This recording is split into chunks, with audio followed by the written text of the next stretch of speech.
How to exit group on WhatsApp. Hello guys, in today's video I'm gonna show you how to exit group on WhatsApp. First then go to WhatsApp and here just select any group you want, like this one. Just click on it and then click in the top corner here, this one in group profile. Click on it and scroll down. Here you will find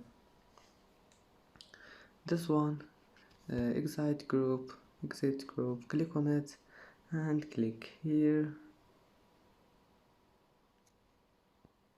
and that's it. As you see, it's easy. And that's it for today's video.